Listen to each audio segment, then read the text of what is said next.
But in all black. Kinda like you then. Film yang akan Removie dongengkan kali ini berjudul Blackstock Boneyard tahun 2021. Dengan genre horor supernatural, film ini diangkat dari kisah nyata yang didramatisasi. Oke, langsung saja. So, kita buka pintu teaternya.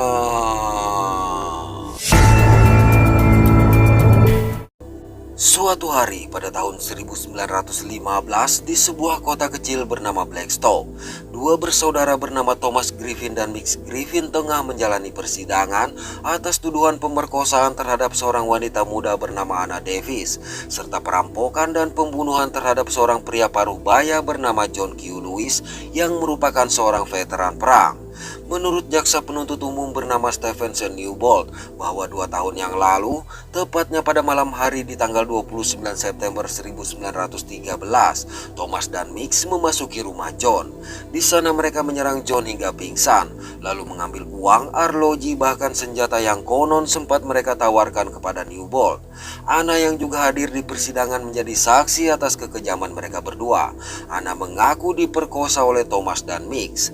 Setelah bersenang-senang, mereka berdua menghabisi John yang berusaha membela Anna dengan senjata dia sendiri. Di sini Thomas dan Mix berusaha mengatakan kalau tuduhan itu tidak benar. Namun akibat tidak didengarkan, maka terucaplah kutukan dari mulut mereka mengenai akan datangnya pembalasan dari orang tidak bersalah dengan darah yang dibalas dengan darah. Setelah gubernur negara bagian menolak banding mereka, maka atas tuduhan ini seorang hakim bernama Carol Johnson Remets menjatuhi hukuman mati kepada Thomas dan Mix di kursi listrik. Ketika dipersiapkan, Mix sempat berdoa memohon agar Tuhan tetap membiarkan mereka berada di dunia. Lantas proses pun dilaksanakan.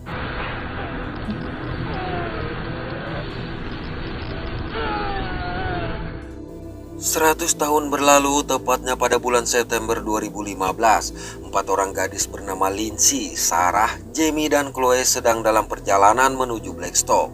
Dalam perjalanan, Lindsay menjelaskan bahwa dia mendapat telepon dari seorang pria yang meminta dia untuk mengurus tanah warisan dengan dijanjikan uang yang sangat banyak.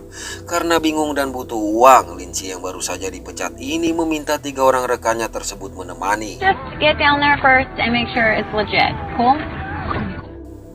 Beralih pada seorang hakim di Blackstock bernama Carol Johnson Remets III atau disebut CJ. Dari namanya jelas pria ini adalah keturunan hakim terdahulu. Di ruangan ini juga ada seorang pengacara bernama Roger Newbold, dan dari namanya bisa dipastikan pria ini juga keturunan jaksa terdahulu. Sembari menyerahkan sebuah dokumen tanah kepada CJ, Roger memberitahu bahwa gadis yang dia hubungi sedang dalam perjalanan menuju ke sana. Sesaat berselang, 2 orang pemuda bernama Jesse dan Benny datang mengantarkan pesanan figura ke ruangan CJ. Mendengar Roger menyebutkan nama gadis yang akan ditemui adalah keturunan Anna Davis, secara tidak sengaja Jesse dan Benny menjatuhkan figura tersebut. Melihatnya, sontak CJ menjadi marah dan bertindak kasar serta mengeluarkan kalimat rasis terhadap mereka berdua. CJ juga mengusir dan mengancam akan melaporkan hal tersebut kepada atasan mereka. George, have both your black asses fired. Sekepergian mereka, Roger memberitahu gadis yang akan datang ini berkulit putih, sehingga berasumsi gadis tersebut adalah keturunan hasil hubungan Anna Davis dengan John Q. Lewis. Sebagai informasi, Anna yang merupakan wanita berkulit hitam memiliki hubungan dengan John Q. Lewis yang merupakan seorang pria berkulit putih. Dari hubungan itulah garis keturunan Lindsay muncul. Roger menambahkan gadis ini harus ikut menandatangani dokumen tanah lantaran nama Anna sudah tertera pada akta tanah sejak tahun 1913. Di sisi lain, gadis tersebut adalah satu-satunya keturunan langsung dari Anna yang masih tersisa. Secara sah, tanah itu adalah milik sang gadis. Jadi jika mereka ingin menjual tanah warisan ini, maka tanda tangan sang gadislah penentunya, atau tanah warisan tidak dapat mereka jual. Then I guess she's just gonna have to sign. Beberapa jam berlalu, Lindsay dan rekan-rekannya sampai di depan kantor CJ. Saat akan menutup pintu mobil, Lindsay sempat merasa seolah tersetrum, padahal yang dia sentuh adalah karet pintu mobil. Di sini mereka disambut oleh Roger. Setelah Lindsay menyebutkan nama, maka Roger mengajak dia untuk bertemu dengan CJ. Di ruangan, CJ menjelaskan bahwa 100 tahun lalu, Anna Davis yang merupakan nenek buyut Lindsay bersama kakek buyut dia dan kakek buyut Roger telah membeli sebidang tanah. Jadi sekarang mereka akan menjual tanah itu kepada sebuah perusahaan dan akan mendapat bagian yang sama, sehingga meminta Lindsay untuk menandatangani dokumen persetujuan seperti yang telah mereka berdua lakukan. Tapi Lindsay yang masih bingung dengan silsilah dia meminta waktu untuk berpikir terlebih dahulu. Oleh karenanya, CJ berharap bisa mendapat jawaban positif dari Lindsay malam itu juga. I'd like to have an answer tonight. Dari situ Lindsay menceritakan kepada Sarah mengenai rasa bingung dia tentang nama buyut yang sama sekali tidak pernah dia dengar. Bahkan menurut Lindsay, Davis bukanlah nama belakang dia. Namun Sarah berkata saat seorang wanita menikah, maka nama marga akan berubah mengikuti sang suami. Selain itu, tidak mungkin sebuah perusahaan besar akan membeli tanah dari pemilik tidak sah. Bersamaan dengan itu, secara mengejutkan, seorang wanita tua muncul dari belakang Lindsay. Wanita ini juga langsung menebak Lindsay adalah keturunan Anna Davis dan John Q. Lewis karena terlihat lebih putih. Setelah Lindsay memberitahu kedatangan dia adalah untuk urusan tanah warisan, wanita ini pun menyebutkan bahwa tanah itu sebelumnya adalah milik Griffin bersaudara yang telah melakukan kejahatan terhadap John Q. Lewis dan Anna Davis. Lantaran saat itu tidak ditemukan bukti kejahatan yang memberatkan Griffin bersaudara, maka Anna Davis berperan sebagai saksi sehingga Griffin bersaudara dieksekusi. Sebagai imbalan, Anna Davis mendapat 1/3 bagian tanah Griffin bersaudara yang dibagi rata dengan Hakim Remetz dan jasa Newbold kala itu. Selesai wanita tua ini bercerita, tiba-tiba lampu berkedip. Mendengar kisah sang nenek buyut mendapatkan tanah tanpa membeli dan justru dengan membuat orang lain mati, maka Lindsay mulai ragu untuk terlibat dalam urusan tanah warisan serta berniat pulang. Tapi ketika akan menuju ke mobil, ternyata dua orang anak CJ yang bernama Corey dan Samantha telah menunggu. Samantha menjelaskan kedatangan mereka adalah untuk memastikan Lindsay bertemu dengan CJ. Begitu sampai, Samantha meminta Lindsay masuk seorang diri. Di dalam, CJ dan Roger mengajak Lindsay minum sembari mengobrol. Kemudian CJ kembali menanyakan keputusan Lindsay serta berusaha membujuk dengan dalih tidak ada yang perlu Lindsay takuti karena sedang berbisnis dengan seorang hakim generasi ketiga dan seorang pengacara yang tidak mungkin melanggar hukum. Mendengar itu, Lindsay akhirnya setuju. Pada waktu yang sama, tiba-tiba terlihat tangan keluar dari kuburan Griffin bersaudara diikuti dengan petir yang menyambar.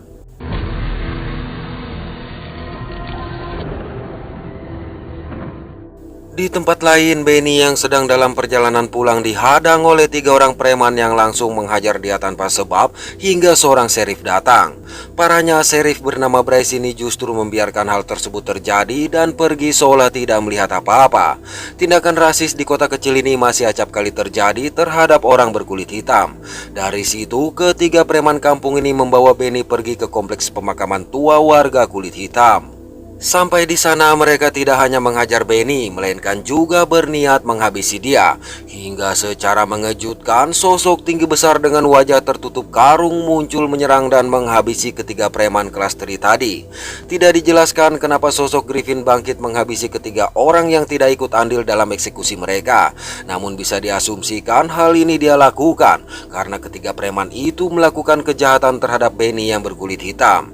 Melihat itu, sontak Benny bergegas mengambil langkah 1000. Keesokan hari di sebuah toko, Lindsay bertemu dengan Jesse. Berawal dari Lindsay yang mengira Jesse adalah pegawai toko, akhirnya terjadi pembicaraan hangat di antara mereka. Terlebih untuk pertama kali Jesse merasa dihargai sebagai warga kulit hitam di Amerika. Okay, he is so cute. Yeah, he is. Pada waktu yang sama, Benny berniat melaporkan kejadian semalam kepada sheriff. Belum sempat Benny mengutarakan niatnya, Bryce langsung berkata mereka tidak melihat penyerangan yang dilakukan oleh ketiga preman kampung itu terhadap Benny. Tapi setelah Benny mengatakan kalau ketiga preman kampung itu tewas, Bryce dan seorang deputi bernama Jasper langsung berdiri menuduh dia menghabisi mereka.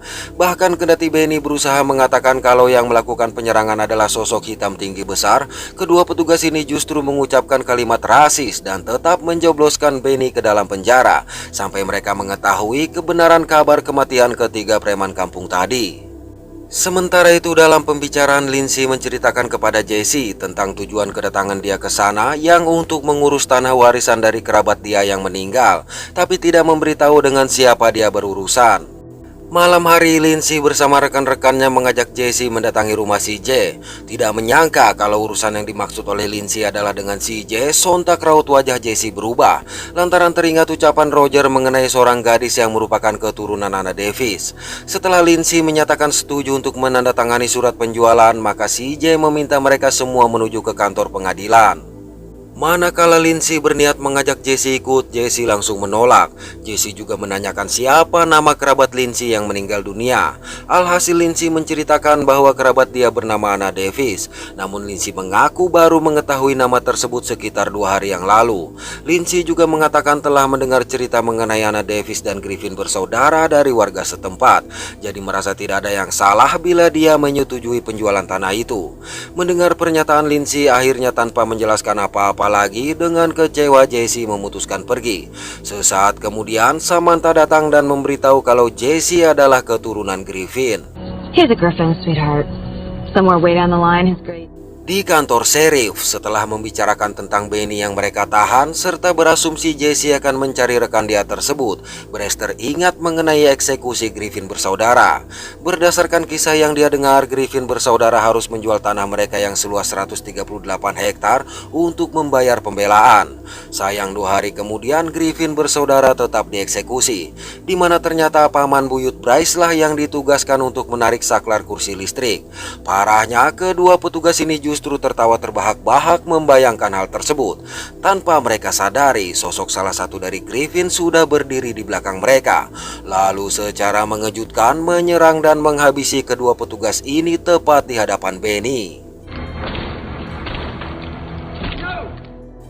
Setelah menghabisi kedua petugas tersebut, sosok Griffin pergi meninggalkan Benny begitu saja di dalam sel. Jadi ada kemungkinan sosok Griffin ini menghabisi Jasper yang bukan keturunan eksekutor lantaran ikut mengejek bersama Bryce. Di tempat lain, CJ yang sedang dalam perjalanan menuju kantor pengadilan dihentikan oleh seorang pria bernama Billy. Billy memberitahu bahwa saat dia akan berburu, dia justru menemukan tubuh 3 preman kampung terkapar di kompleks pemakaman tua dengan kondisi jeroan terburai. Mendengarnya, CJ memerintahkan Billy merahasiakan hal tersebut karena dia akan mengurus semua itu dan berjanji akan menemukan sang pelaku. Pada waktu yang sama, Jesse yang berniat merenung di kuburan paman buyutnya juga menemukan tubuh ketiga preman kampung tadi. Singkat waktu di kantor pengadilan, Lindsay akhirnya menandatangani surat jual beli tanah. Selanjutnya CJ memerintahkan Roger untuk memfotokopi dan mengirimkan dokumen itu melalui fax kepada perusahaan pembeli. Sedangkan di kompleks pemakaman, Jesse begitu terkejut mendapati makam kedua paman buyutnya telah kosong. Sebagai keturunan Jesse yang mengetahui sumpah sang paman buyut, memutuskan untuk pergi ke kantor pengadilan karena mengetahui nyawa Lindsay dalam bahaya. Di kantor pengadilan, tidak sengaja Lindsay melihat sosok mengerikan melintas. Sayang tidak satu pun dari mereka sempat melihat sosok tersebut. Tatkala melewati sebuah lorong, Roger tidak menyadari ada bekas darah di lantai. Dan saat akan memfotokopi, dia juga tidak mengetahui sosok Griffin sudah berdiri di ujung ruangan. Sementara itu, Chloe dan Jamie sempat dikejutkan oleh darah yang menetes dari atas hingga tiba-tiba tubuh Sheriff Bryce jatuh tepat di hadapan mereka. Bersamaan dengan itu, salah satu sosok Griffin muncul di ruangan tersebut. Melihatnya, CJ berniat menembak menggunakan senjata antik, tapi dengan cepat sosok Griffin menarik menggunakan cambuk. Panik dengan hal ini, mereka pun berhamburan kabur. Namun sebelum pergi, Corey sempat mengambil senjata antik tadi. Kembali pada Roger, sibuk mengurus mesin fotokopi yang macet tanpa dia duga sosok Griffin muncul menghabisi dia. Lindsay, Chloe, dan Jamie yang bingung mencari jalan keluar kembali dikejutkan oleh kemunculan sosok Griffin sehingga bergegas mencari tempat bersembunyi. Sayang sampai di sebuah ruangan, sosok Griffin masih juga muncul meneror mereka. Mendengar suara langkah sosok Griffin mendekat, Jamie yang merasa sangat panik akhirnya mencoba kabur. Naas kaki Jamie tersandung hingga terjatuh membentur batu. Melihat itu, Lindsay mengajak Chloe mencari tempat persembunyian lain. Sementara sosok Griffin hanya memandangi Chloe yang akhirnya tewas tanpa melukai dia sedikit pun. CJ yang tidak ingin kehilangan dokumen jual beli memutuskan mencari Roger. Di sini dia sempat melihat bekas darah di lantai. Lantas di dekat tubuh Roger yang sudah tercabik-cabik, CJ bergegas mengumpulkan dokumen yang berhamburan. Dengan begini berarti keturunan New Bolt telah punah. Sarah yang bergabung dengan Cory dan Samantha menemukan pintu keluar. Malang pintu ini tidak dapat dibuka karena dihalangi oleh sebuah alat pertanian milik Griffin. Bersamaan dengan itu, mereka melihat sosok Griffin berjalan mendekat sehingga segera kabur. Ketika berusaha mencari tempat bersembunyi, lagi-lagi sosok Griffin muncul di depan mereka. Oleh sebab itu, dengan panik mereka memutuskan masuk ke sebuah ruangan. Sayang sosok Griffin mengikuti. Cory yang berusaha menggunakan senjata antik tanpa sengaja memuntahkan timah panas yang justru mengenai Sarah. Dengan lubang besar di perut, akhirnya Sarah pun tumbang. Melihat itu, Cory mencoba melawan tapi dengan mudah dihajar oleh Griffin. Mendapati Griffin yang fokus memandangi Sarah, kesempatan ini mereka gunakan untuk kabur. Seperti yang terjadi pada Chloe, sosok Griffin sama sekali tidak menyentuh Sarah yang berakhir akibat kesalahan mereka sendiri. Beralih pada Lindsay dan Chloe. Saat berusaha mengajak Chloe pergi, tiba-tiba sosok Griffin muncul melempar sebuah alat yang mengenai dinding. Oleh sebab itu, Lindsay berusaha kabur, namun cambuk Griffin berhasil menjatuhkan dia. Merasa putus asa tanpa diduga, Chloe memutuskan untuk menghabisi diri sendiri. Padahal sebenarnya Griffin sama sekali tidak mengincar dia. Beruntung pada momen ini Lindsay masih berhasil meloloskan diri. Di ruangan lain, Samantha mencoba membuka kunci sebuah pintu. Tapi tidak berselang lama, Cory melihat sosok Griffin datang. Akibat Samantha tidak juga berhasil membuka pintu, terpaksa Cory mencoba melawan. Naas dengan mudah Griffin menghabisi dia tanpa ampun.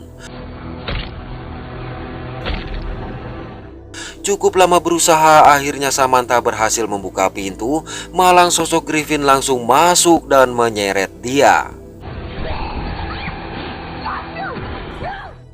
Dalam kondisi terluka, Lindsay menemukan senjata antik tergeletak di dekat tubuh Sarah. Menyadari satu rekan lagi sudah tidak bernyawa, tentu saja membuat Lindsay semakin terpukul. Dari senjata antik yang dia temukan, Lindsay melihat nama John Q. Lewis tertera di sana. Sejurus kemudian, sosok Griffin muncul di ruangan tersebut. Melihatnya, Lindsay mencoba menggunakan senjata itu. Sayang peluru dari senjata antik ini pun tetap tidak berpengaruh apa-apa. Hingga tiba-tiba sosok Griffin tumbang dihajar oleh Jesse. Pada waktu yang sama, dengan sangat kejam, sosok Griffin lain menghabisi Samantha di antara dua buah lemari besi. Dengan begini, keturunan Remets hanya tersisa CJ saja. Dalam usaha mencari jalan keluar, Jesse memberitahu bahwa sosok yang mengincar Lindsay adalah kedua paman buyut dia, bernama Thomas dan Mix Griffin yang telah bangkit dari kematian. Menurut Jesse, kedua paman dia adalah petani yang kaya, dengan properti dan uang terbanyak dibandingkan siapapun di Blackstock kala itu. Hanya pada tahun 1913 bukanlah tahun yang baik bagi warga kulit hitam, apalagi jika memiliki kekayaan berlebih. Jesse menjelaskan juga bahwa kisah yang selama ini menyebar tentang kejahatan serta persidangan atas kedua pamannya tersebut sudah diatur demi mengambil alih tanah yang mereka miliki. Jadi sebenarnya yang melakukan pembunuhan terhadap John Q. Lewis adalah Anna Devi sendiri. Hanya saja Anna membuat saksi palsu terhadap Thomas dan Mix Griffin yang sama sekali tidak pernah menginjakan kaki di rumah John Q. Lewis. Mendengar kisah ini, Lindsay memiliki ide untuk membatalkan dan menghapus nama dia dari surat jual beli tanah. Oleh sebab itu, mereka bergegas mencari surat yang dimaksud. Namun sampai di ruang fotokopi, mereka hanya menemukan selembar surat jual beli di dekat tubuh Roger, sehingga berasumsi lembaran lain telah dibawa oleh CJ. CJ.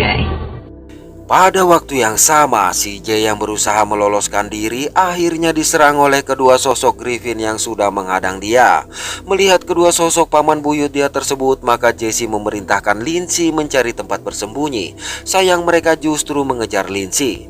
Kesempatan ini digunakan oleh Jesse untuk mengambil surat jual beli dari CJ. Rupanya CJ yang masih hidup langsung merebut senjata antik dari Jesse, tapi dengan cepat Jesse menghajar dia. Lindsay yang tidak tahu harus pergi kemana memutuskan bersembunyi pada ruang sidang. Naas Griffin bersaudara juga sampai ke ruangan itu. Dalam kondisi terkepung, Lindsay masih berusaha menyelamatkan diri meski terus mendapatkan serangan, hingga Jesse datang membawa surat jual beli. Ketika akan mencoret nama dia, tiba-tiba CJ muncul menyerang Jesse dari belakang. Melihat ini, tanpa membuang waktu, Lindsay langsung menghabisi CJ, di mana surat yang berisi tanda tangan dia hancurkan bersama wajah CJ. Dari situ dengan panik Lindsay berusaha menyadarkan Jesse dan tidak mempedulikan kedua sosok Griffin yang memandangi dia. Namun begitu kembali menoleh, ternyata kedua sosok tadi telah menghilang. Dengan keputusan Lindsay yang membatalkan surat jual beli serta menghapus nama dia dari kuasa atas tanah itu, juga musnahnya semua keturunan Ramage dan Newbold, berarti dendam Griffin bersaudara telah tuntas. Beberapa waktu berlalu, terlihat Benny yang telah mengenakan seragam deputi sheriff berjalan dengan santai mengawasi keadaan kota mereka. Mantan bos Benny bahkan sekarang harus memanggil dia sebagai deputi. Sementara itu, Jesse dan Lindsay yang akhirnya menjadi pasangan kekasih telah memindahkan makam kedua paman buyut mereka ke tanah yang kembali kepada Jesse. Mereka berdua juga memutuskan untuk menempati rumah di tanah yang sekarang menjadi milik Jesse sebagai keturunan terakhir dari Griffin. Pada akhir film tertulis bahwa film ini berdasarkan kisah nyata dari salah tuduh dan eksekusi terhadap Thomas dan Mix Griffin. Oke, terima kasih sudah menonton sampai pada akhir konten ini. Mohon maaf atas ketidaksempurnaan dari kami. Semoga terhibur dan sehat selalu. Mantap.